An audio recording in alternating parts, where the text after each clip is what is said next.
You're really going to enjoy this podcast, team. It is a Insulin Masterclass. With me today, Harriet Walker, power lifter, sports dietitian, clinical dietitian. We are talking insulin hacks. And when we say hacks, molecular structure, what happens when you cool down rice? What happens to when you overcook your pasta versus having it al dente? Harriet exposes all. Welcome to the Body Science Podcast, bringing you everything you need, want, and should know about health, fitness, nutrition, and training. As always, the information contained in this podcast is for the information purposes only and is not designed to diagnose or be prescriptive to treat, prevent, or manage any injury, disease, or other health-related condition. Body Science organic apple cider vinegar capsules with the mother are keto and vegan friendly. Apple cider vinegar is rich in acetic acid and has been used as a natural health supplement for centuries. Did you know apple cider vinegar actually increases ketosis, which is great news for all you keto fans out there. ACV is reported to improve your energy levels and boosts keto clarity. For the rest of us not living keto, adding apple cider vinegar to your diet may benefit a healthy gut, healthy hair, skin and nails, and weight management, helping you feel good inside and out. If you find apple cider vinegar a little difficult to swallow, Body Science organic apple cider vinegar comes in a convenient capsule form and can be added to any meal plan, meal prep, or smoothie. Welcome to Body Science HQ.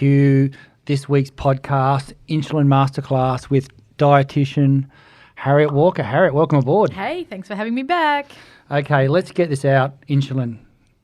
It's a hot topic. It's a big topic. So we're going to break it down into tiny bite-sized pieces, probably like glucose molecules, even Bite-size. bite-sized. Okay. Tasty food pun now. Insulin bite-size. Yeah.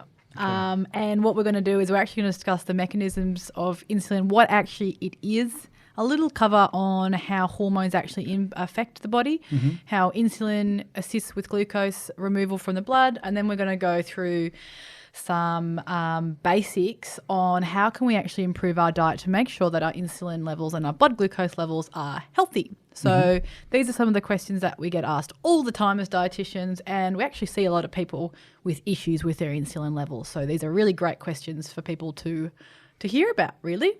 So can we start with what's its role in the body? So the key thing is we need to remember that word. We've discussed it in other podcasts. It's homeostasis. So every day, our body is constantly working to keep our whole system at an even keel that is conducive to life. So when we see anything in our body that is outside of the range that is conducive to life, our body is always working to detect that as quickly as possible and get it back to a normal range. Yep. So this is when hormones are really important because they are the little sensing mechanisms and messengers in our body. So hormones are released from cells in response to something that might not be within a healthy range or an optimal range. So insulin is a peptide hormone. So it's a little chain of amino acids linked together to form this hormone, and it is excreted from cells in response to the detection of increased blood glucose levels. So when we eat a meal, that food gets broken down into its various components, and glucose is absorbed into the blood. And then what we see is the cells of the pancreas have these little islands of Langerhans. So these are little... The islands of Langerhans. It sounds like a great holiday destination. It does, doesn't it? Or somewhere that you'd hide your tax money. I'm not sure.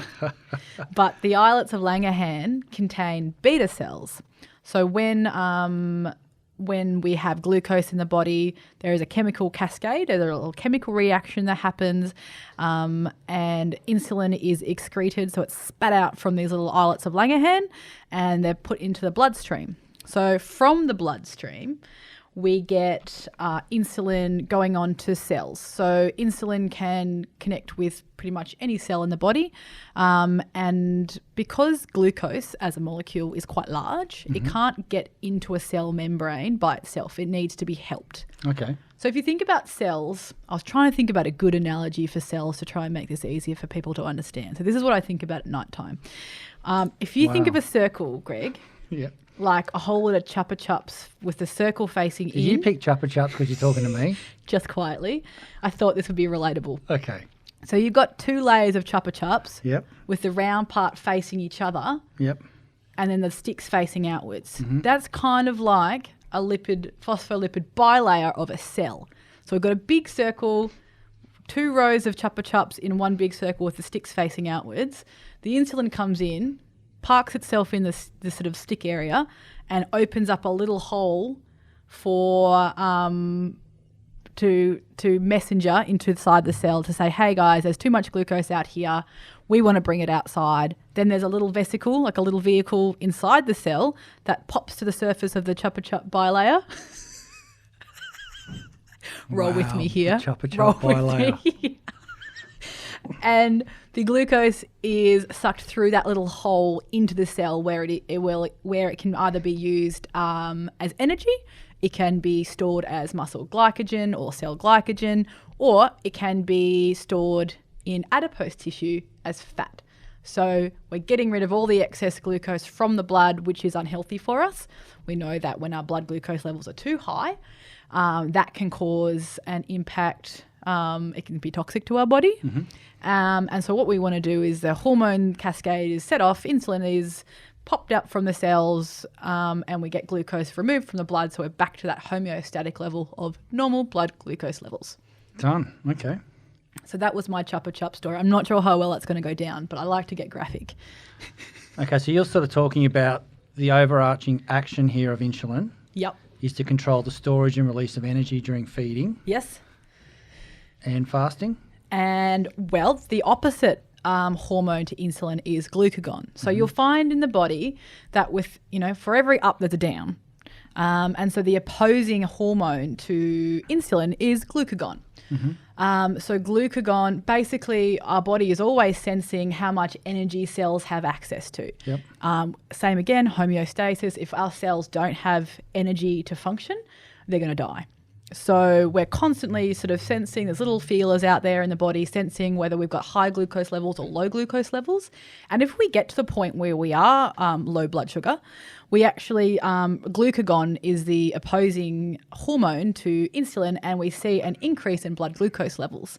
So, and insulin is the low blood glucose hormone, and then glucagon is the opposite direction. So when we need extra energy, so you can imagine, and we'll talk about this a little bit later with stress, we see the release of glucagon along with adrenaline and cortisol, because we associate that with increased energy in order to be able to fight or flight. Yep. And so we need extra glucose in the blood system. We also see this at night time. We might have an increased release in glucagon during sort of periods of low energy. And eventually, if we keep on going in that low energy system, low glucose scenario, we'll go into that sort of ketone production as well. So our body is really doing all these things as a protection mechanism to keep us from our cells from starving, basically. Yeah, so there's all these things. So I think it's important to keep everything in perspective when we look at hormones and, vilifying one key part of the body. Everything is there for a reason. So insulin has a really important role in the body. We do see that when insulin is, out of order, out of whack a little bit and we'll talk. What do you mean by out of whack? So we know that when our diet isn't so great and we are constantly pumping glucose into our system, as with a pretty poor diet, we are always seeing this increase in glucose levels, and our body has to work really hard to pull that glucose out of the blood. So it's like if you think about a little rat on a wheel, and that's the pancreas. So that's where the insulin is secreted from. So if I had to run that wheel every time I had a glucose-rich meal, that rat can either just go at a steady pace and be constantly clearing out just at a regular level, or I'm going to make that poor little rat be running, and eventually it gets worn down, gets a bit tired, and it either stops working, it doesn't secrete any insulin anymore, or we see the opposite, kind of opposite, where we're secreting more and more insulin because of the high glucose levels, but our cells, that Chupa Chup bilayer, the insulin isn't doing its job there. We get a weak response to that insulin. So the glucose isn't going back into the blood, back into the cells, and that's what we call insulin resistance. So the mechanism for insulin resistance is a bit unclear. So we're still trying to figure out what the cause of insulin resistance is. We do know that when people have a poor diet, when they're carrying a little bit of extra weight, that insulin resistance is probably one of a few steps behind actually full-blown type 2 diabetes. No, thanks. We don't want that. We don't want that one. But yeah, so basically. So what are dietitians doing for insulin resistance? Well, there's a few different things that we can do. Have I jumped the gun here? No. So, I mean, there's lots of different things that there's lots of different approaches. And the two key approaches for insulin resistance or that pre-diabetes, metabolic syndrome, are all words that we associate with high blood glucose levels or uncontrolled blood glucose, which are a few steps away from full-blown diabetes. Lifestyle are the two, exercise and diet are the two key modifiable things that we can approach when it comes to making somebody a little bit healthier when they've been faced with some issues around blood glucose control. So we will generally see people presenting with high blood triglycerides. So when that excess glucose is in the cell, it's not used for energy, it's not being used for muscle glycogen replenishment, it gets stored as triglycerides in the fat cell, the adipose tissue. And once, if we get an excess buildup of of fat in the blood, we look at triglycerides, and that is an indication that this person has got an excess of energy in their system, and that's an indicator that they probably have some insulin resistance going on. We also see people with high blood pressure, fasting blood glucose levels, if they do the little prick test, are higher than normal. And so once we have this sort of cluster of issues with a person, and we also see people carrying a weight around their middle, and that's also a big indicator that physically they're probably experiencing a little bit of insulin resistance. Oh, nasty. Yeah, not ideal. But from a dietary perspective, we want to make sure that people are a little bit of weight loss with insulin resistance can actually do a great big deal for reversing some of those negative health outcomes. So research has shown us that around 7 to 10% weight loss can make a very big difference to resensitizing cells to insulin. Is that right? Yeah. So it's not heaps really. It could be as much, for an 80 kilo person, that might be 7 kilos lost.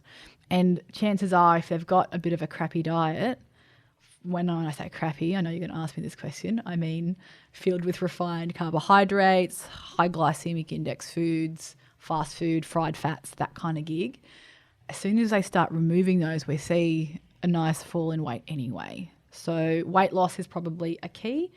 Next step, we're looking at exercise. So we want to make sure that they are using their glucose that is in their blood. So they're moving, they're active. But also muscle can help with insulin, with managing blood glucose levels as well. So regular physical activity resistance training is really potent for resensitizing cells to insulin as well. And then there's a couple of other sort of from a dietary perspective, we can do a few different things. So glycemic index is an index of foods that contain carbohydrates. And it is one of the ways we can rate how much blood glucose response we get to a food. Now, that's a great story, but how do I know what the GI of food is? Good story, Hansel. Glycemic index, we can actually look up any food that sort of contains glucose. We can check it out and see what the glycemic index of it is. It's going to be a number between 1 and 100, and it's in reference to a piece of white bread. So if something has a high GI, there's a high chance it's going to contain a lot of sugar, added sugar. So we see a lot of the less healthy foods that have been more processed. The more processing, the easier it is for our body to use as energy. So what's a high GI? What type of number are we looking for? Or a 70 or above. 70 or above? Yeah. So that's there's sort of brackets for there. So we're looking at in the middle of being sort of the 40 40 to 55 as being the moderate, and then above that we're looking at like quite a high GI. And if it's close to bread, it's having that impact on our blood glucose levels quite rapidly. So, do you have a link on your website or something we can look at? I can make sure that they're in the notes. Absolutely. So harrietwalker.com.au. Yep, that's the one. So basically what we're looking at is when I consume a carbohydrate source, how easily is it converted into sugar and released into my blood? The harder we can make this in terms of food, the better. So there's a few things we can do to reduce the glycemic index of a food. One, we can choose lower processed foods. So choosing whole grains over, processed cereals or white flours or fruit juices. When we choose whole grains, we're getting the energies wrapped up in fibre. Our body has to work to chop through the fibre, which doesn't have a calorie content. Our body can't use that as energy, but the body has to access that the calories from the whole grains, and it takes a little bit longer. So that reduces the spike, the peak, or the glycemic response of the food. We know that obviously we don't just eat carbohydrates in isolation. So we want to make sure that we're having mixed meals, that we're utilising. You shouldn't eat them in isolation. We shouldn't eat them in isolation. Good correction. Okay, because last time I looked at a pack of red snakes, I think they were pretty much in isolation. But hot tip, if you put that with some acetic acid, that would have reduced the glycemic index. Like apple cider vinegar. Apple cider vinegar and red snakes. Wow. Fabulous. So we should qualify what fabulous means there. It means awful. But best option of awful. Yeah. No, so I mean what I'm referring to there is acetic acid, which is we might see vinegar as being a source of acetic acid. Acetic acid slows down gastric emptying. So when we have white bread with some like olive oil and balsamic vinegar, we're actually making it more difficult for our body to access that energy. We see a smaller peak. Only a dietitian would say, let's have red snakes. What Vinegar. Vinegar and what else? I know a good way to kill a party. Oh, wow. Let's dip them. We're just going to dip those in there and see what... I'm actually going to make Harriet do this after this podcast. Who invited the dietitian to the party? All right, wow, kids. That's a beauty. You can have red snakes as long as you dip them in vinegar. Oh, wow. Mom! Wow. Don't want to. No, it's... Wow. The research is so... Balsamic vinegar and red snakes. What a winner. In context. Yes, I know. We might see vinegar in dressings. Yep. True. Just to clarify that with a little joke with the red snakes. But, we see vinegar popping up in a lot of different So if you're having a salad sources. and eating that and using the vinegars, etc., you're actually doing yourself a lot of justice. Absolutely. Yeah. It really helps with glycemic control. And these are food ways. So if you have sweet potato in a salad and you have got some balsamic vinegar in there with the dressing and a little bit of olive oil, fats also slow down gastric emptying. And when I say gastric emptying, I mean the rate at which your stomach releases food molecules into the blood. Yep.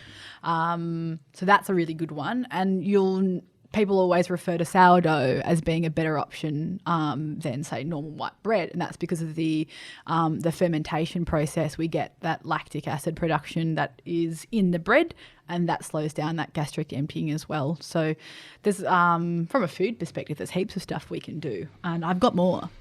I'm just going to be smashing the apple cider vinegar capsules before I eat. It's interesting to know that actually the way we cook food also impacts glycemic index. So if I have pasta and I cook it really well, and this is quite visual, this stuff, like you can actually picture it. If I had really sloppy, well overcooked pasta and I was trying to chop it up and blend it, it would be quite easy. It would sort of fall to pieces in my gut, which means you could see how that would release really quickly into my bloodstream. Whereas if I had pasta cooked al dente, which is to the tooth in Italian, just so you know, I speak Italian. I don't actually speak Italian. However, when it's cooked, I've still got the red snakes and vinegar going on. Sorry, I can hear you talking, but I'm not catching much of it. you just ruined the party. Sorry, let's go. So when cooked a little bit less, it's a little bit more starchy, and it's harder for our body to break it down. So we actually see a difference in glycemic response. So if I'm eating 300 calories of pasta, and I blend it and drink it. Yep. It's going to have a different glycemic response to if you cooked it al dente, to the tooth in Italian, and were to consume it that way. Wow. Okay. And also, I mean, even rice, when it's been cooled down, put into the fridge, we actually increase the resistant starch. And resistant starch is fabulous for the gut.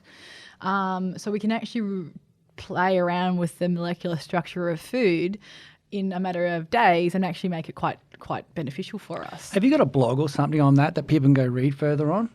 I do. I absolutely do. So that's on my website. And glycemic index is something that you need to put a little bit of context around, because the opposite end of glycemic, it's not the glycemic index, it's not bulletproof, because you'll find you look up and chocolate milk is actually low GI. So I've had a lot of people come up to me and be like, hang on a second, you're telling me that low GI foods are good for me, and I've just seen that chocolate milk is on the list. You know, I'm going to assume that not all chocolate milks are the same. No, but it's because of the fat content of milk that slows down gastric emptying, and that improves the health status of that food. It doesn't mean it's healthy. And then the same token, watermelon and other fruits have a higher glycemic index, which doesn't mean that they're not healthy. Mm-hmm. It just means that they've got a lot of water content, and relative to the water content, they're quite high sugar. Well, you know, we might drive people to your website, harrietwalker.com.au, to read up on the different types of foods, and like rice, and I assume all that stuff is talked about. Absolutely. And there's some these are some really tangible They're great tips, yeah. And it's knowing about food chemistry, because, you know, food is neither good nor bad, and there's just knowing the information about how to manipulate it, which is important. So knowledge is power, as with everything. So, but there's a lot of questions that you see quite often when it comes to... I've got a couple. Do you want me to throw a couple at you? Oh, you know how much I love your questions, Craig. Let's go. I did a little bit of research here. They never catch me off guard. Okay. My first one is, for what causes insulin resistance? Like the straight up, let's just... Not a big story. Let's just give us... Look, generally speaking... there is going to be a lifestyle component to insulin resistance, and there's going to be probably a genetic component. Yep. So some people are just more prone to it.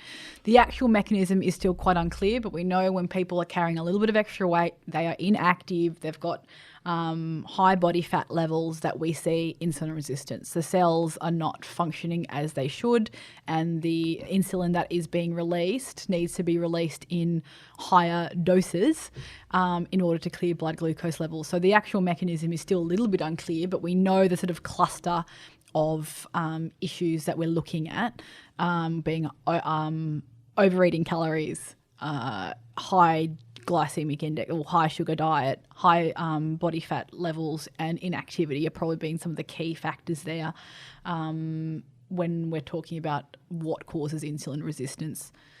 So that would probably be the roundabout answer there. And like, how prevalent is like the type 2 diabetes, for example, which is a classic case of what happens when you're suffering?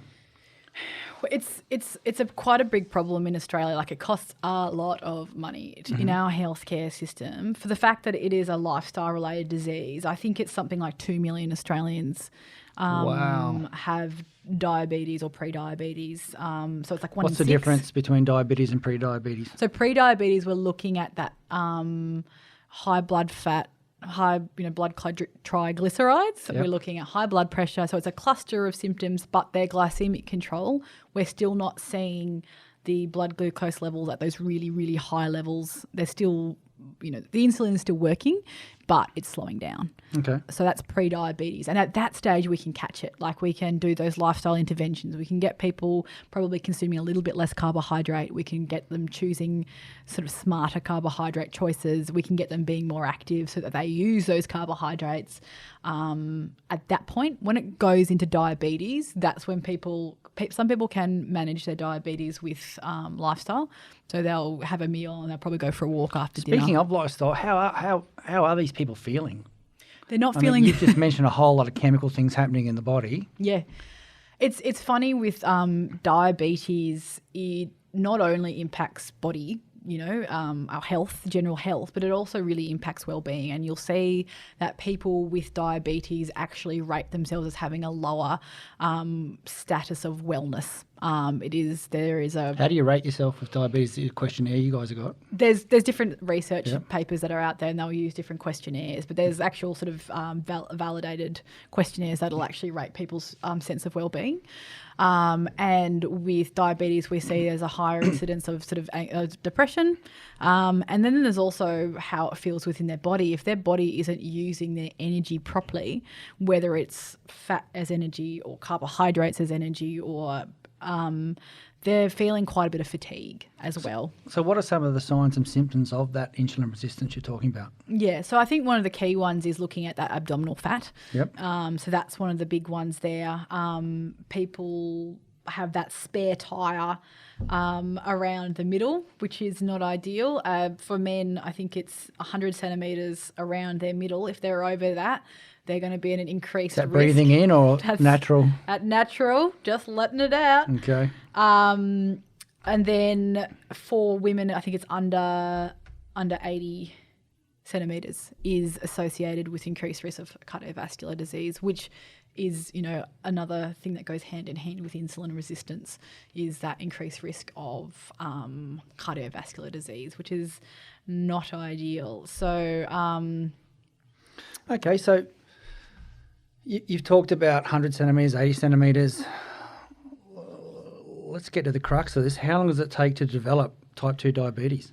Diabetes is very much a progressive disease, and we can catch it like a lot earlier. So insulin resistance into pre-diabetes into type 2 diabetes? Yeah. How long's this little journey? Oh, we're talking a couple of decades. So Okay. most people are starting to be So you got time to tested. pull out and fix up? Absolutely, you okay. do. This is a lifestyle disease. It is obviously, type 1 diabetes is a whole nother kettle of fish, which we aren't covering today. No. Type 1 diabetes is the body's inability to produce any insulin at all, and that's an autoimmune disease. Yeah. So we're not talking about that one. Type 2 diabetes, we have people who... Lifestyle. overeating calories, getting high glucose levels, high fat storage levels. So is it purely a middle-age epidemic, or is it... We are getting people getting it earlier and earlier, but generally speaking, the diagnosis is going to be coming in their sort of early 40s. But like I said, we're not completely out of the woods just because we're young. If we're inactive and overweight, that's going to be putting us in. So I know sort of early 30s, people with pre-diabetes and blood glucose issues. So, I mean, the government's not sending out diabetes blood tests like they are for other things. Is the doctor checking on this with every blood test we do just to see what's happening? Or Well, it's one of the... how do we know? It's one of the standard... Like when you get a standard blood test, it's going to include blood triglycerides, cholesterol levels. You're going to get one of the basic things, getting your blood pressure tested. So there are actually some really simple ways of picking up. If somebody is, 32 and they've got high blood pressure and high blood triglycerides and they're carrying a little bit of extra weight around their middle, I would only hope that doctor is discussing their lifestyle with them. Because that's the time to catch that person, because they've still got time. So what do we ask our doctor? Give me the one-liner. Do I have insulin resistance? Do I have insulin resistance? Got it. Yeah, I'm ticking all these boxes. I've listened to the Body Science podcast. I'm a bit concerned about my health status. I'd like to eat some more vegetables and exercise more. What else can I do? And can you dip my red snakes in vinegar? And Wow. Do you have any vinegar for that lollipop you just gave me? Okay, let's not muck around. We've got a dietitian here. What are some of the practical changes for someone who has insulin resistance or has the... The risk? Or the risk. That's the word I was looking for. Yeah. Presenting. See, that's why you're in a clinic and I'm not. First things first is if you think you are at risk, get some tests done. Get your blood test done, test your blood glucose levels. Your doctor can set you up with that. So that's the first things first. Okay. Next thing is addressing your diet. So we know that foods that are less processed are going to be automatically improving the diet quality. Low carbohydrate diets relative to what people used to eat. So it's funny with low carbohydrate diets, there's a lot of different definitions, but people tend to go from only eating vegetables and like maybe a small bit of fruit and berries, and that's low carb. But then on the opposite end, they're like, oh, if you're not eating low carb, you're eating like lamingtons and mud cake and, hot chips all the time. There's actually a happy medium in there, and making sure that people have got healthy habits is a really big part of that, reducing their sugar intake. But just being careful with, obviously, relationship with food with this as well. We're not a lower carbohydrate diet as a treatment to help resensitize our body to insulin, to also help lose weight, can be a really effective tool. But we also want to concentrate on the quality of the diet overall and not just hyper-focus on carbohydrate intake. Very important, but if we're still eating fried chicken, that's going to be impacting the level of fat that's consumed in our diet, which is also going to have an impact on body fat levels as well if there is a calorie excess. So, okay, if you're talking about sugar, what about things like artificial sweetener, stevia, natural sweeteners, thaumaturn, all those type of things? What are they doing? So say someone's drinking a soft drink, for example, 4 of those a day, they might go to a diet soft drink or a stevia-flavoured soft drink on the way to the next step to getting into water or something that's... So, I mean, it would be like me suggesting going from eating a packet of chips at lunchtime to eating carrot sticks and hummus. Yeah, it's a big step. It's not smart very step, appealing. It's not I get a lot of really kind of looks, and I'm like, oh, okay, my bad. Let's just do a stepping stone first. And obviously, artificial sweeteners at this stage, there's nothing. So they're on insulin. They're not. They're not going to be doing anything. Okay. But what they are doing, they're not helping us get rid of that want for intense sweetness. And we also want people to be able to regulate that craving for really, really, really sweet foods. So if we can bring that down a few pegs as well, obviously we don't want people consuming large amounts of diet drinks because that's just swapping one for one in a habit. Mm-hmm. But if we could use it as a stepping stone to bring down that consumption and eventually get them to just having water and lemon juice, which is so holy and good, that would be ideal. Do many people live in that bubble? Look, it depends where you are in the world, but some people really like to pop their green smoothies and lemon juice and water, and it's really good for you. That's the thing that we know, that looking at acetic acid and vinegar and its impact on glycemic level, lemon juice and all those other acidic foods, fermented foods, kimchi, those sort of foods are also going to have that same modulating effect on blood glucose levels as well. And when you say modulating effect, what do you mean by that? Reducing the impact that those carbohydrates are having on the blood glucose levels. Yeah.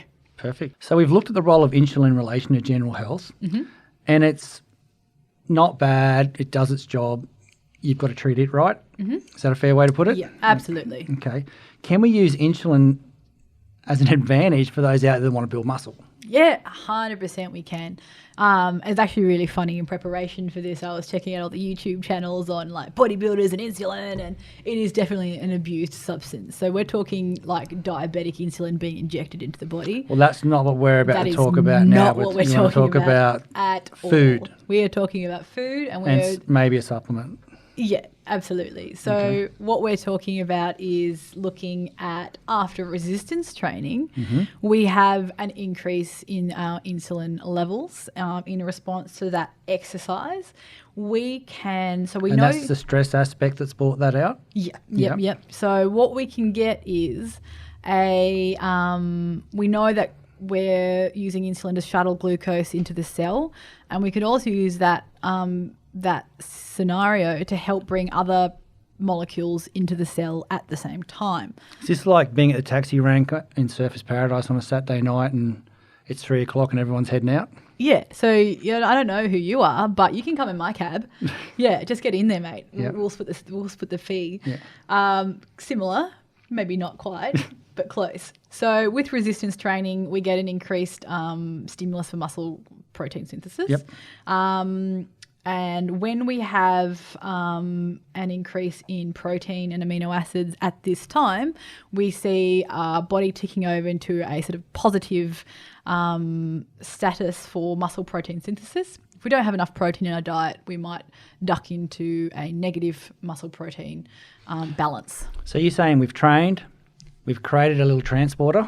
Yep. From the stress. Yep. And we can take more protein at this time. Mm-hmm.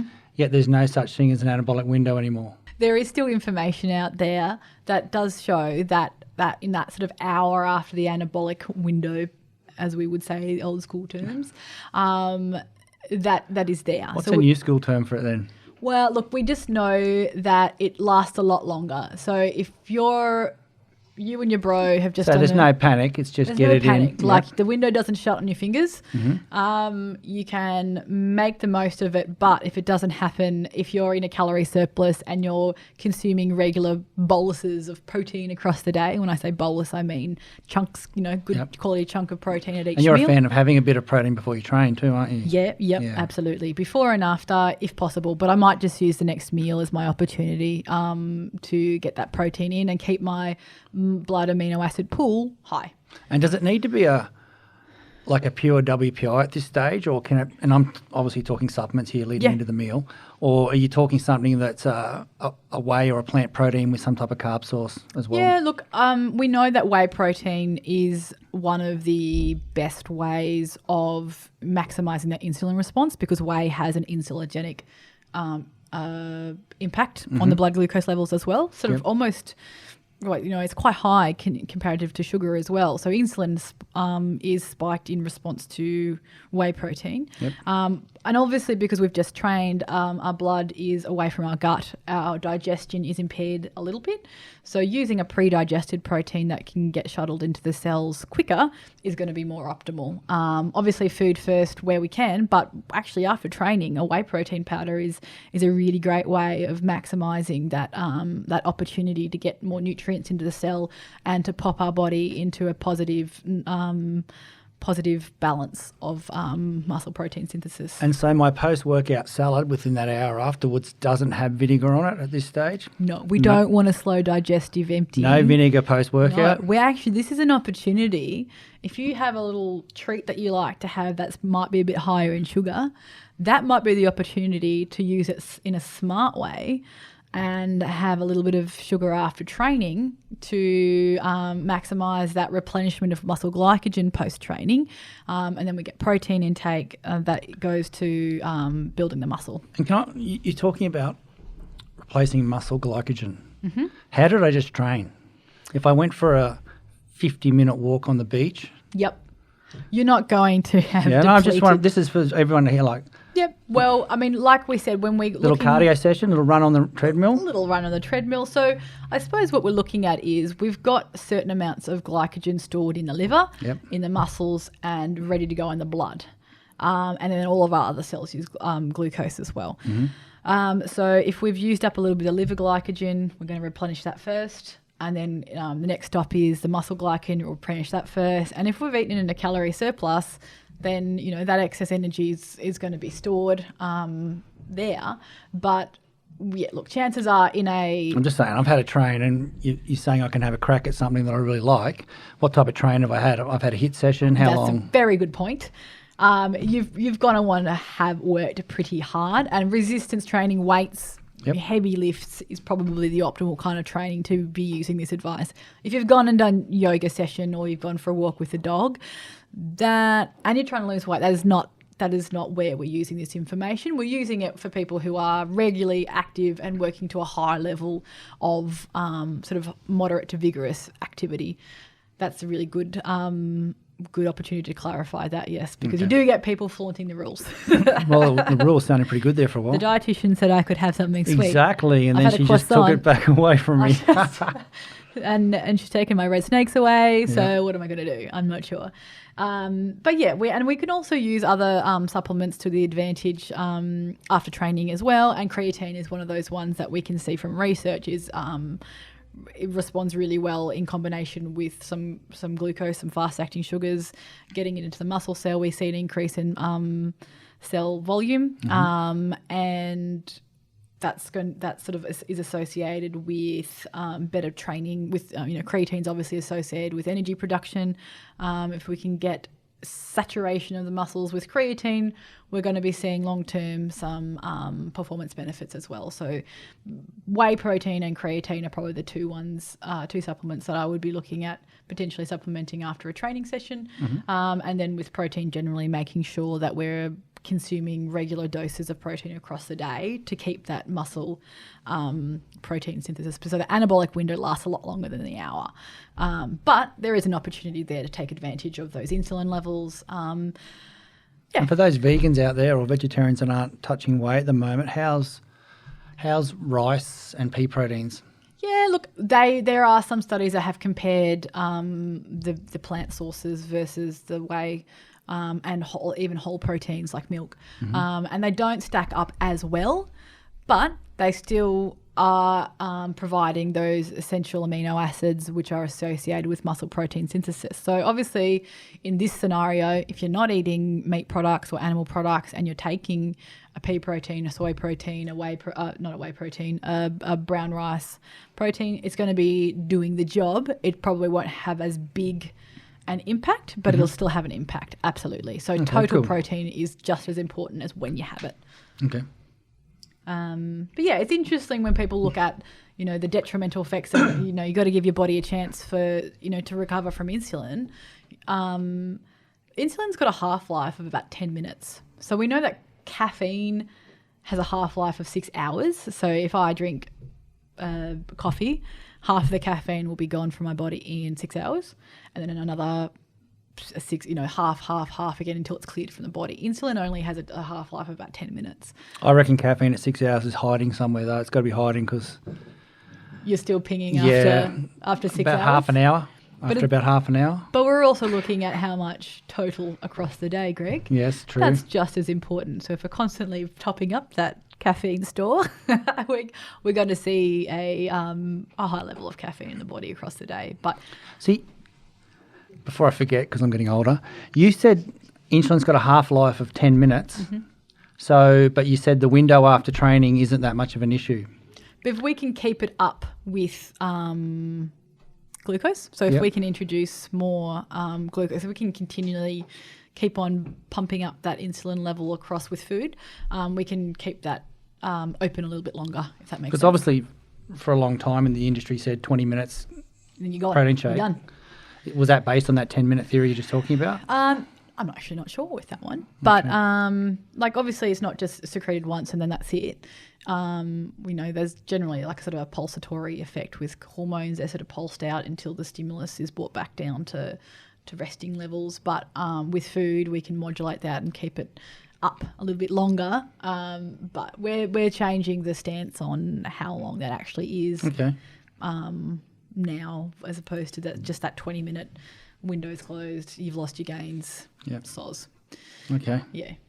Interesting. Okay, Harriet, so insulin and subs, have you got anything on your website we can look at? I know I'm driving people to your website, but you are a dietitian and that's where people should be going for information. Yeah, absolutely. So I I blog on a regular basis about these sorts of topics. These are the questions that I get asked on the regular. Yep. And so I will have a couple of FAQs about supplements and insulin glycemic index all in the one little downloadable sheet on there. So I'll make sure that's harrietwalker.com.au. Absolutely. So look, just in wrapping up, give us a summary on insulin. This is your masterclass. Here it is. So, I mean, the first things first is insulin isn't, the devil. The cause of all disease in the history of man. Like, there's a lot of people out there who are pointing the finger. I think in about 5-10 years' time, we're going to have a bigger picture, and we need to have a bigger picture because very rarely in history has it ever been one single thing that's made an issue. Yep. So what we want to look at is, excessive energy is what is probably going to be the biggest issue in terms of fat storage and insulin resistance. Carbohydrates play a role in that because of their glycemic index, because of the insulin response to that food, but it's also looking at the fact that fats and proteins also have an insulin response as well. Obviously not to the same degree.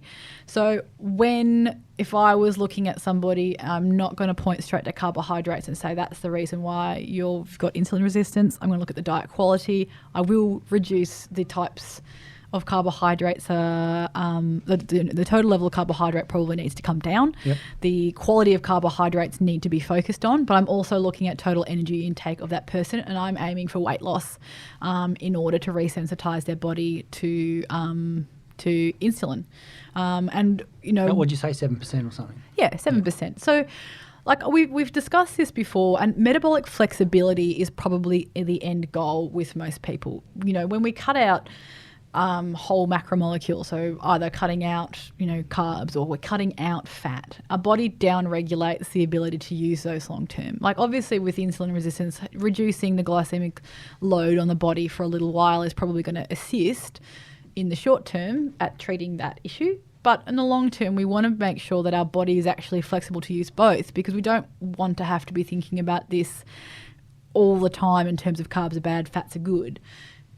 Food is generally in a package. There's going to be a little bit of fat, there's going to be a little bit of carbohydrates. If we can focus on diet quality and eating within a regulated calorie range with high quality carbohydrates, with high quality fats, with high quality proteins on a regular basis, whole foods, fruit and vegetables, low calorie dense, high nutrient dense foods, that's when we're going to get the runs on the board with people, and their diet quality is going to be better, and we're going to see better health outcomes as well. That's all good. That's great news, and that's good to hear. I had a little question to ask at the end here. I know I said we're wrapping up, but you just mentioned eating really well all week, and then the weekend comes. Mm-hmm. So you're heading out. Yep. And you obviously beer. What does it do? Obviously beer. Well, we've got two components to beer that will be having an issue. So the carbohydrate content of beer, and then the alcohol content of beer, and then also the overall, between those two things, the calorie content of beer. So alcohol is a toxin in the body, and we do see that people have impaired metabolism when they're consuming large volumes of alcohol. So it does slow down the metabolism of, normal macromolecules in response, because we want to get rid of that toxin from the body. Plus we're consuming large amounts of calories. So if you're having one beer a couple of times a week, no worries, in the context of a regular calorie controlled diet. But if we're going to the weekend and we're consuming a case of beer, which is not uncommon, even half a case or even a 6-pack. Case of beer, not uncommon. Got to get to some of these dietitian parties. Put some acetic acid in cases of beer. But what we're seeing is like a calorie excess as well. So calories aside, what's happening with my insulin when I'm drinking beer? Well, it's probably going to be spiking that little mouse on the treadmills. Probably. What about red wine? Red wine, slightly lower carbohydrate content. Still got the alcohol component, but we drink a lesser volume of white wine, red wine, white wine. They're on par.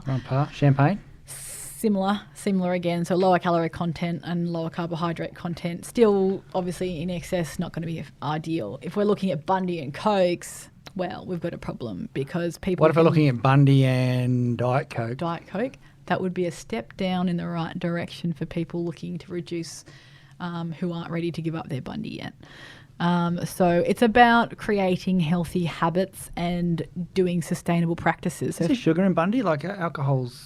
Yeah, there would be a component of sugar in there. So I suppose the lowest content would probably be vodka, although the white spirits don't tend to have...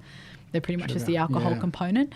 But I'd have to actually look at what the carbohydrate... So if we're trying to behave and we can't behave, it's vodka soda. Vodka soda. Boom. We putting lemon in that?